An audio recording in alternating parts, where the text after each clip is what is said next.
오늘도 당신은 누구보다 열심히 일하고 최선을 다해 하루를 살아냈을 것입니다. 남들보다 일찍 출근하고 늦게 퇴근하며 성실함만이 미덕이라 믿어왔을 겁니다. 하지만 냉정하게 묻겠습니다. 그렇게 열심히 살아서 당신은 정말 부자가 되었나요? 죄송하지만 그저 열심히만 하는 성실함은 때론 당신의 가난을 더 가속화합니다. 방향이 틀린 노력은 결국 당신의 소중한 에너지를 갉아먹는 고된 노동일 뿐입니다. 부의 추월차선에 올라탄 사람들은 무작정 열심히 하는 것을 경계하고 또 경계합니다. 이제는 성실함이라는 가스라이팅에서 벗어나 자본주의의 진짜 룰을 깨달아야 합니다. 당신이 믿어온 노력의 가치가 무너지는 순간 비로소 진짜 부의 문이 열립니다. 오늘 이 영상은 당신이 그토록 원하던 경제적 자유로 가는 첫 번째 균열이 될 것입니다. 여러분은 지금 자신의 소중한 수명을 돈과 맞바꾸고 있다는 사실을 알고 계십니까? 시급이나 월급에 목매는 삶은 결국 한정된 자원인 시간을 소진하는 일일 뿐입니다. 오늘 당신이 번 10만 원은 당신 인생에 다시는 돌아오지 않을 8시간의 대가입니다.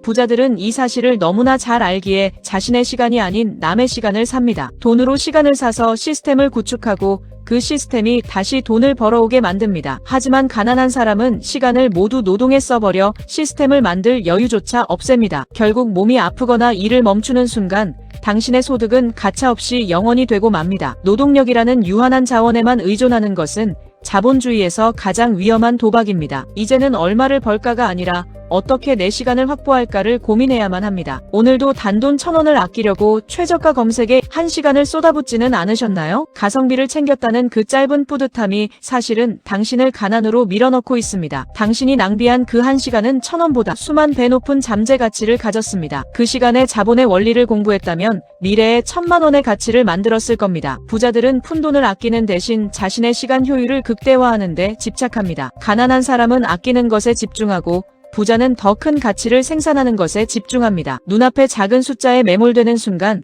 당신의 시야는 좁아지고 기회는 사라집니다. 기회비용을 계산하지 못하는 성실함은 결국 제자리 걸음만 반복하게 만들 뿐입니다. 이제 푼돈을 아끼는 노동자가 아닌 시간을 투자하는 기획자가 되어야 합니다. 2026년 현재 우리가 믿어왔던 열심히 일하면 잘 산다는 공식은 깨졌습니다. 고도화된 AI와 자동화 시스템은 인간의 단순 반복 노동을 빠르게 대체하고 있습니다. 이제 성실함은 더 이상 무기가 아니라 누구나 가질 수 있는 기본값일 뿐입니다. 당신이 밤새워 한 일처리를 인공지능은 단 몇 초 만에 완벽하게 끝마칩니다. 기술의 발전은 노동의 가치를 폭락시켰고 오직 자본의 가치만을 높였습니다. 몸을 써서 버는 돈의 속도는 치솟는 물가와 자산 가격을 절대 따라잡지 못합니다. 자본이 스스로 일하게 만들지 못하면 당신의 노후는 절벽 끝에 서게 됩니다. 기계와 경쟁하지 마십시오. 기계를 소유하고 자본의 파도에 올라타야 합니다. 변화된 시대의 룰을 거부하는 성실함은 스스로를 가두는 감옥이 될 뿐입니다. 부자와 가난한 사람의 결정적인 차이는 돈을 대하는 태도가 아니라 시간을 대하는 태도입니다. 가난한 사람은 자신의 귀한 시간을 팔아 일정한 액수의 돈을 바꾸는데 집중합니다. 하지만 부자는 돈을 써서 다른 사람의 시간을 사고 그만큼 자신의 시간을 확보합니다. 그렇게 확보한 시간으로 부자는 더 큰 수익을 낼 시스템과 구조를 설계합니다. 내가 직접 일하지 않아도 수익이 발생하는 선순환의 고리를 만드는 것이 핵심입니다. 반면 가난한 사람은 모든 일을 스스로 처리하려다 결국 성장의 임계점에 부딪힙니다. 혼자서 24시간을 풀가동해봐야 한 사람이 낼 수 있는 소득에는 한계가 명확합니다. 시간의 레버리지를 활용하지 못하는 노력은 밑빠진 독에 물 붓기와 같습니다. 부의 격차는 결국 누가 더 많은 자유시간을 소유하느냐에서 결정됩니다. 고된 하루를 마치고 오늘도 수고한 나를 위해라며 습관적으로 결제하고 계신가요? 그 달콤한 보상 심리가 사실은 당신의 파이프라인을 부수는 가장 치명적인 독약입니다. 힘든 노동에 대한 보상을 소비에서 찾으면 당신은 평생 노동의 굴레를 벗어날 수 없습니다. 오늘 당신이 쓴 5만 원은 미래에 수백만 원을 벌어다줄 자산의 씨앗이었습니다. 부자들은 현재의 즐거움을 뒤로 미루고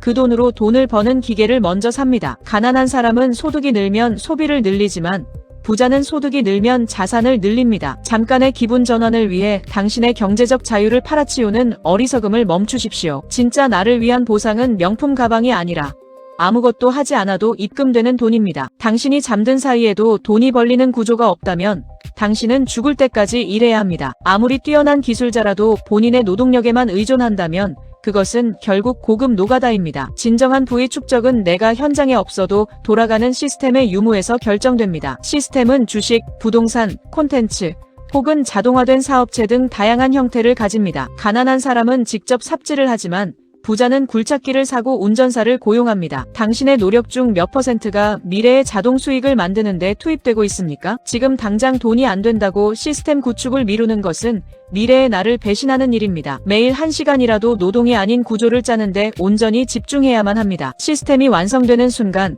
비로소 당신의 노동은 진정한 자유를 맞이할 것입니다. 지금 당장 종이를 꺼내 당신의 한 달 수입이 어디서 오는지 냉정하게 적어보십시오. 만약 그 소득의 100%가 당신의 몸을 움직여서 버는 노동소득이라면 위험합니다. 자산구조의 재설계는 노동소득의 비중을 줄이고 자산소득을 늘리는 과정입니다. 처음에는 자산소득이 단돈 1만 원이라도 좋습니다. 그 비중을 키우는 게 핵심입니다. 노동소득은 생존을 위해 쓰고 남은 돈은 모두 자산이라는 군대를 만드는 데 써야 합니다. 부자들은 소득의 출처가 다양하며 그중 대부분은 본인이 없어도 돌아가는 것들입니다. 당신의 자산 구조가 한 기둥에만 의지하고 있다면 언제든 무너질 수 있는 가건물입니다. 이제는 노동의 양을 늘리는 것이 아니라 자산의 질을 높이는 전략으로 수정하십시오. 자산 구조가 바뀌는 순간 당신이 일하지 않아도 세상은 당신을 위해 돌아갑니다. 부자가 되기로 결심했다면 가장 먼저 당신의 일상에서 쓰레기 시간을 도려내야 합니다. 무의미하게 타인의 삶을 훔쳐보는 SNS 눈팅은 당신의 결핍만 키울 뿐입니다. 오늘 하루도 고생했어라며 술 한 잔의 기대는 자기 위하는 가난을 잊게 하는 마약입니다. 그 달콤한 보상 심리가 당신의 내일을 준비할 에너지와 자본을 갉아먹고 있습니다. 변화는 새로운 것을 더하는 것이 아니라 불필요한 것을 버리는 것에서 시작됩니다. 남들의 화려한 겉모습에 감탄할 시간에 당신의 내실을 다지는 공부를 시작하십시오. 소모적인 인간관계와 영혼 없는 단톡방 알람을 지금 당장 꺼버려야 합니다. 당신의 소중한 집중력을 헐값에 팔아치우는 모든 유혹으로부터 등을 돌리십시오. 오늘 끊어낸 그 나쁜 습관의 빈자리가 비로소 부의 기회로 채워질 것입니다. 이제 이 영상을 끄고 나면 당신의 선택은 단 2가지뿐입니다. 좋은 내용이었어라며 다시 일상으로 돌아가거나 당장 펜을 드는 것입니다. 지금 당장 백지를 펴고 당신의 자산 구조와 수익 파이프라인을 그려보십시오. 내일부터가 아닙니다. 지금 이 순간의 실행만이 당신의 가난을 끊어낼 수 있습니다. 처음에는 초라한 계획일지라도 기록하는 순간 그것은 현실이 되기 시작합니다. 남들의 성공 스토리를 구경만 하던 관객의 삶에서 이제는 주인공으로 내려오십시오. 당신이 잠든 사이에도 돈이 벌리는 그날까지 성실함의 방향을 완전히 바꾸십시오. 돈지식 충전소는 당신의 그 위대한 첫걸음을 끝까지 응원하고 돕겠습니다. 당신의 운명을 바꿀 유일한 시작은 바로 지금 당신의 손끝에 달려 있습니다.